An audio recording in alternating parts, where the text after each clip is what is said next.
Olá, paz do Senhor a todos os amados irmãos. Hoje a gente vai mergulhar fundo em uma das passagens mais decisivas de toda a Escritura. E olha, isso aqui não é só um relato antigo não. É como um espelho que reflete a nossa própria jornada de fé.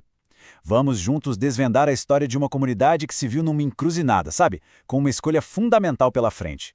Ou cedia a um medo que paralisa, ou avançava pela fé na promessa de Deus. E a pergunta que vai guiar toda nessa reflexão é essa aqui. O que acontece quando o medo de um povo todo se torna maior do que a fé desse mesmo povo? O que acontece quando o sussurro da dúvida começa a gritar mais alto do que a voz da promessa de Deus? É exatamente esse o confronto que o capítulo 14 de Números coloca diante de nós. Muito bem, vamos preparar o cenário aqui. Nesse primeiro ato da nossa história, o clima é de pura expectativa. Pensa só, depois de 40 dias espiando Canaã, a terra prometida, os 12 espias finalmente retornam. E lá embaixo, uma nação inteira, acampada no deserto, esperando em silêncio por uma palavra que podia selar o destino de todos eles. E aí, gente, é que o relatório se parte em dois. Esse slide mostra o conflito de um jeito muito claro. De um lado, você tem 10 espias que enxergam só com os olhos da carne. Eles descrevem uma terra horrível, cheia de gigantes, cidades impossíveis de conquistar. A conclusão deles, perto deles, a gente parece gafanhoto. É um relatório que grita, é impossível. Mas do outro lado temos Josué e Caleb. Eles viram os mesmos gigantes, as mesmas cidades, mas o relatório deles foi filtrado pela fé. Eles viram uma terra que mana leite e mel. E a conclusão deles? O Senhor está conosco, não precisa ter medo. Era a mesma realidade, só que vista por duas perspectivas espirituais completamente opostas. O que acontece em seguida é uma verdadeira tragédia espiritual. A narrativa do medo, que veio da maioria, se espalha pelo acampamento como fogo em palha seca. O pânico, o desespero tomam conta de todo mundo. E a voz da fé, que vinha de só 2 homens, é completamente abafada pelo choro da incredulidade. Agora, perceba a profundidade do desespero nessa citação. Eles gritaram, se a gente tivesse morrido lá no Egito, ou até mesmo aqui nesse deserto, vamos escolher um novo capitão e voltar para o Egito. Vamos pensar nisso um minuto. Eles chegaram ao ponto de preferir a morte na escravidão a lutar pela liberdade na terra da promessa. O medo cegou eles de tal forma que o desejo era voltar para as correntes que Deus já tinha quebrado. E é muito importante a gente entender que isso não era só tristeza ou medo, não. Isso virou um motim espiritual, uma rebelião aberta contra Deus.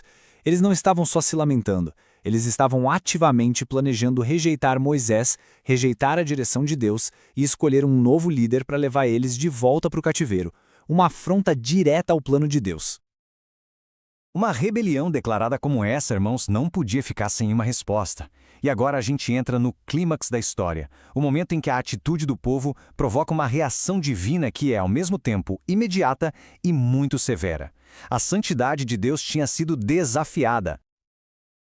E a sentença inicial que Deus propõe é avassaladora. Ele vira para Moisés e diz que vai destruir completamente aquele povo incrédulo e que vai começar uma nação nova a partir do próprio Moisés. A consequência para aquela rebelião era a aniquilação total. Mas é exatamente aqui que a gente vê a beleza da intercessão. Moisés, o líder, se coloca na brecha pelo povo. E olha só a estratégia da oração dele. Primeiro, ele apela para a glória e para a reputação de Deus diante das outras nações. Depois, ele lembra a Deus do seu próprio caráter, das suas próprias palavras. O Senhor é tardio em irar-se e grande em misericórdia. E por fim, ele não tenta defender o povo, mas ele clama por perdão, baseado unicamente no grande amor de Deus. Ele não apela à justiça, ele se lança na misericórdia. E como a palavra nos ensina, a oração de um justo pode muito em seus efeitos. Deus ouve a súplica de Moisés. A aniquilação total é cancelada, o perdão é liberado. Mas a justiça divina também precisava agir. A sentença muda, mas as consequências do pecado teriam que ser enfrentadas. E assim, a gente entra no ato final dessa jornada. Um ato que ia durar 40 longos anos. As consequências de uma única noite de rebelião e incredulidade iriam ecoar por toda uma geração. Esse número é muito simbólico. 40. O povo teria que vagar pelo deserto por 40 anos. 1 ano para cada dia que os espias passaram na Terra Prometida. A punição foi um reflexo direto do tempo que eles usaram para cultivar a dúvida que acabou condenando eles. Esse quadro aqui resume os destinos de um jeito bem claro.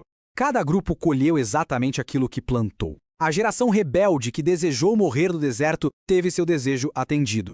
Os 10 espias que trouxeram o relatório do medo morreram de uma praga ali, diante do Senhor. E Josué e Caleb, os únicos que acreditaram, foram os únicos daquela geração que ficaram vivos para um dia entrar na Terra da Promessa. A história termina com uma nota muito, muito trágica. Movido pelo remorso, mas não por um arrependimento de verdade, o povo tenta obedecer tarde demais. Eles decidem por conta própria subir e lutar, mas a presença de Deus já não estava mais com eles. A lição é dura. Obediência fora do tempo de Deus é, na verdade, desobediência. O resultado foi uma derrota humilhante que selou o destino deles no deserto.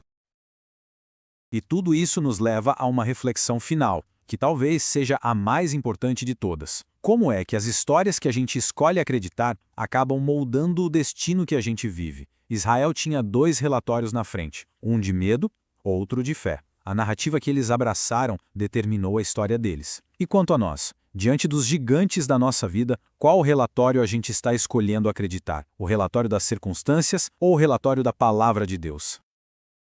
Essa história é um lembrete poderoso de que fé não é a ausência do medo. Fé é a decisão de confiar em Deus apesar do medo. Se você deseja aprofundar o entendimento dessas narrativas que transformam vidas e fortalecem o nosso espírito, eu quero te fazer um convite. Nos encontre lá no YouTube. É só buscar pelo canal Congregador. Lá, a gente continua junto essa jornada, explorando as profundezas da palavra para edificar a nossa fé. Que Deus abençoe poderosamente a sua vida.